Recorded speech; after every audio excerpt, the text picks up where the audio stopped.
श्री स्वामी समर्थ मित्रांनो, स्वागत आहे तुमचे व्लॉग स्वामींच्या या आपल्या यूट्यूब चॅनलवर। स्वामी माऊली तुमच्या सर्व चांगल्या इच्छा पूर्ण करोत हीच माझी स्वामींचरणी प्रार्थना। मित्रांनो, सर्वांना प्रजासत्ताक दिनाच्या हार्दिक हार्दिक हार्दिक शुभेच्छा। आजचा व्हिडिओ खास तुमच्यासाठी। व्हिडिओ स्किप न करता संपूर्ण व्हिडिओ नक्की पहा। माहिती तुमच्या महत्त्वाची आहे, गरजेची आहे, तुम्ही इतरांना पण तो शेअर करा। मित्रांनो, ज्या घरात ही दोन कामे होतात तिथे लक्ष्मी नक्कीच नांदते। अशी कामे तुम्ही दोन प्रकारची कामे तुमच्या घरात जर करत असाल तर लक्ष्मीला तुमच्या घरी यावंच लागेल। खूप प्रयत्न करूनही, मेहनत करूनही मनासारखं फळ भेटत नाही आणि यामध्ये कुठेतरी आपल्याला चुका होतात। आपण अशा काही चुका करतो ज्यामुळे आपल्या घरामध्ये बरकत होत नाही, कारण श्रीमंत लोक त्यांच्याकडून अशा चुका होऊच देत नाहीत। श्रीमंत लोक त्यांना जर वेळ नसेल तर ती कामं दुसऱ्या व्यक्तीकडून करून घेतात, परंतु अशी कामं चुकवत नाहीत। त्यामुळे घरामध्ये बरकत होण्यासाठी ही दोन कामे नक्की करा। अनेकदा महिलांना या गोष्टी खूप वाईट वाटतात, पण यामागे एक मोठा अर्थ दडलेला असतो। वास्तुशास्त्रानुसार काही सवयी अशा असतात ज्या स्वतःसोबत दरिद्रता आणि गरिबी घरात आणतात। जर तुम्हीही या गोष्टींकडे लक्ष देत नसाल आणि या गोष्टी करत राहिलात तर तुमच्या घरातही गरिबी कधीच दूर होणार नाही। जसे चांगली कामे करणाऱ्या व्यक्तींना चांगलंच फळ मिळतं, तसेच काही वाईट सवयी असतात ज्या केल्यामुळे आपल्याला नेहमीच वाद आणि त्रासाला सामोरं जावं लागतं, कारण या वाईट सवयीमुळे माता लक्ष्मी नाराज होतात। अशा कोणत्या सवयी आहेत ज्या वडीलधारी मंडळी ही करू नका असे सांगतात?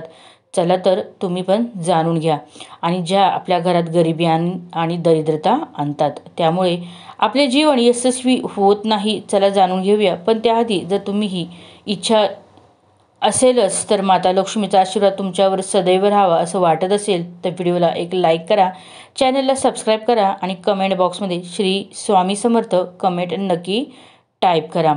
मित्रांनो, पहिलीच गोष्ट आहे, तुम्ही कधीही स्वयंपाकघर अस्वच्छ, भांडी खूप वेळ तसेच ठेवू नयेत।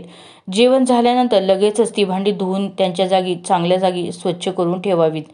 अनेक लोकांची अशी सवय असते की रात्री जेवल्यानंतर भांडी न धुता सकाळसाठी तसेच ठेवतात, पण या सवयींमुळे तुमच्या घरात नकारात्मक ऊर्जा तयार होते। त्यामुळे स्वयंपाकघरात कधीही अस्वच्छ भांडी ठेवू नका।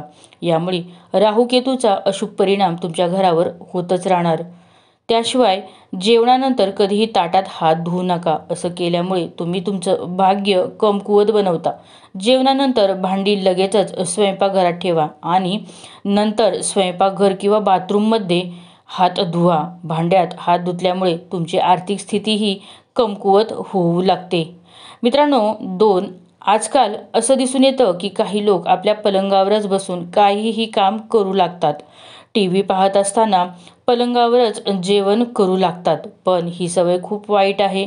यामुळे घरातील लक्ष्मी रुसते। वास्तुशास्त्रानुसार पलंगावर बसून जेवण करणं टाळावं असे सांगितले आहे। वास्तुशास्त्रानुसार पलंगावर बसून जेवल्यामुळे वास्तुदोष निर्माण होतो। यामुळे आपल्या पलंग स्वच्छ होतो आणि घरातील सुखशांती बिघडते। तसेच अनेकदा आळसामुळे किंवा आपल्या सवयीमुळे काही लोक स्वयंपाकघर स्वच्छ करणं विसरून जातात। त्याऐवजी स्वयंपाक बनवून तसेच अस्वच्छ ठेवतात। यामुळे स्वयंपाकघरातील अस्वच्छता पूर्ण घरात पसरते आणि अशा घरात कधीही धनसंपत्ती वाढ होत नाही।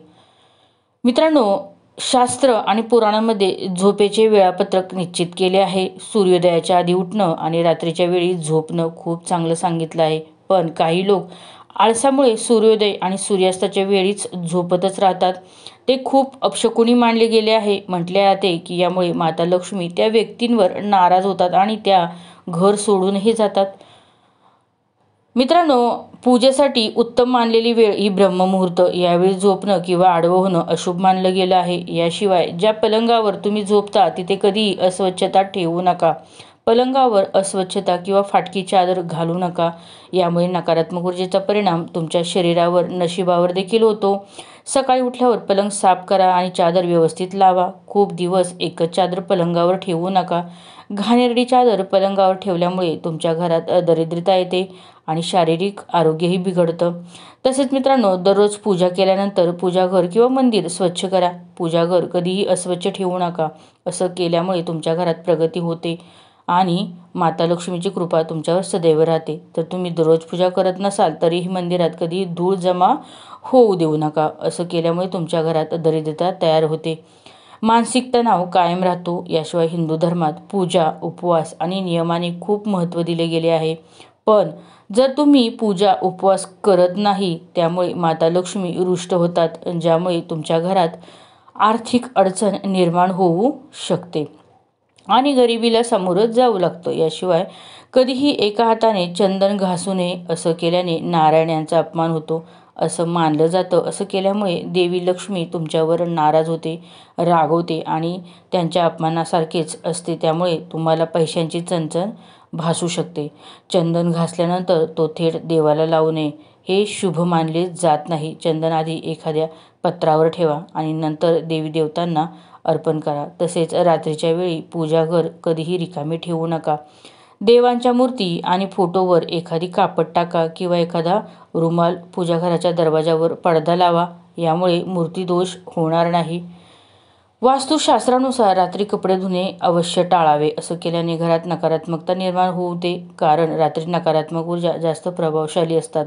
म्हणूनच रात्री कपडे धुण्यामुळे घरातील व्यक्ती आजारी पडू शकते. याशिवाय अनेक लोक रात्री झाडू मारत असल्याचे पाहिले आहे. वास्तुशास्त्रात संध्याकाळी नंतर झाडू लावण्यास कठोर मनाई करण्यात आली आहे.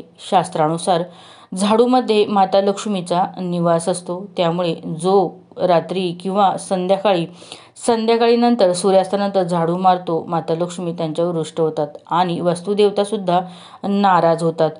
तसेच अनेक वास्तुदोष निर्माण करतात. याशिवाय घरातील बाथरूम आणि टॉयलेटच्या दरवाजांना नेहमी बंद ठेवले पाहिजेत. त्यांना उघडे ठेवले तर घरात नकारात्मक ऊर्जा सगळीकडे पसरते. तसेच मित्रांनो, नखे चघळण्याची सवय अनेक लोकांमध्ये दिसून येते. नखे चघळणाऱ्या लोकांना सूर्य दुर्बल होतो. अशा लोकांच्या डोळ्यांच्या समस्या निर्माण होतात आणि विनाकारण अपयशाला सामोरं जावं लागतं. तसेच काही लोकांची सवय असते की ते इथे तिथे चप्पल टाकतात. चप्पल फेकण्याची ही सवय तुमच्या जीवनात नकारात्मकता आणू शकते. विशेषतः चप्पल कधीही मुख्य दरवाजावर ठेवू नका हो. यामुळे घरात माता लक्ष्मीचे आगमन थांबते. चप्पलसाठी नेहमी एक स्टँड बनवून घ्या, त्यातच चप्पल ठेवाव्यात. याशिवाय जुन्या खराब झालेल्या चपला वापरण्याऐवजी फेकून द्या, त्या घरात ठेवू नका. वास्तुशास्त्रानुसार जुनी डायरीसुद्धा नकारात्मक ऊर्जा निर्माण करते, ज्याचा परिणाम कुटुंबातील सदस्यांवर आणि त्यांच्या प्रगतीवर होत असतो. तसेच घरात जुने वृत्तपत्र साठवून ठेवू नका. थोडेसे साठले तर लगेच ते रद्दीवाल्यांना विकून टाका. तसेच मित्रांनो, जर तुमच्या घरात जुने वृत्तपत्रे खूप दिवसापासून साठवले गेले असेल तर ते आजच बाहेर काढा किंवा कबाडवाल्यांकडे द्या. असं केल्याने घरातील नकारात्मक शक्ती कमी होऊ शकते. ज्योतिषशास्त्रानुसार सूर्यास्तानंतर कोणालाही पैसे देऊ नका. असं केल्याने तुमच्यावर कर्जाचा बोजा वाढतो आणि दिलेले पैसे न मिळण्याचा धोका निर्माण होतो. त्यामुळे धनहानी होण्याची शक्यता असते. संध्याकाळनंतर दूध, दही आणि मीठ यासारख्या वस्तू कोणालाच देऊ नका.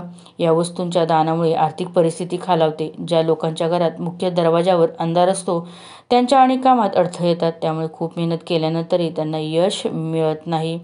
मित्रांनो, घरात लावलेल्या घड्याळाचा वास्तूशी खूप मोठा संबंध आहे. जर तुम्ही उशाखाली घड्याळ ठेवून झोपत असाल तर तुमच्या वाईट काळाची सुरुवात होऊ शकते. घरातील भिंतीवर लटकलेले घड्याळ नेहमीच चालू असावे. ते बंद पडल्यास ते त्वरित दुरुस्त करून टाका. घरात बंद घड्याळ घराची प्रगती थांबवतात. मित्रांनो, माता लक्ष्मीचे आगमन ही होत नाही. याशिवाय विजेची खराब उपकरणे घरात ठेवणे वास्तुशास्त्रानुसार अशुभ मानले जाते.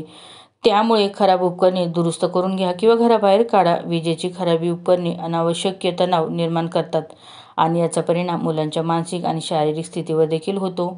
घरात कधीही जुने, खराब किंवा गंजलेले कुलूप हे पण ठेवू नका.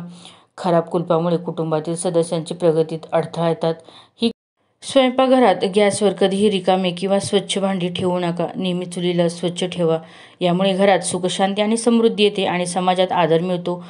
पुराणांमध्ये सांगितले आहे की चुलीवर रिकामे भांडे ठेवले तर घरात दरिद्रता वास करतो. अशा लोकांच्या घरात कधीही भरभराट होत नाही. आणि स्वयंपाकघर ही मंदिरानंतर सर्वात पवित्र जागा आहे. येथे देवी देवतांचे वास्तव्य असते. मित्रांनो, जर आज ही माहिती तुम्हाला आवडली असेल तर या व्हिडिओला एक लाईक करा. कमेंटमध्ये श्री स्वामी समर्थ कमेंट नक्की टाईप करा. चॅनलवर नवीन असाल तर एक सबस्क्राईब नक्की करा आणि बेल आयकॉनला ऑन करा. व्हिडिओ पाहिल्यावर धन्यवाद. भेटूया पुढील व्हिडिओमध्ये एका नवीन गोष्टी घेऊन. श्री स्वामी समर्थ.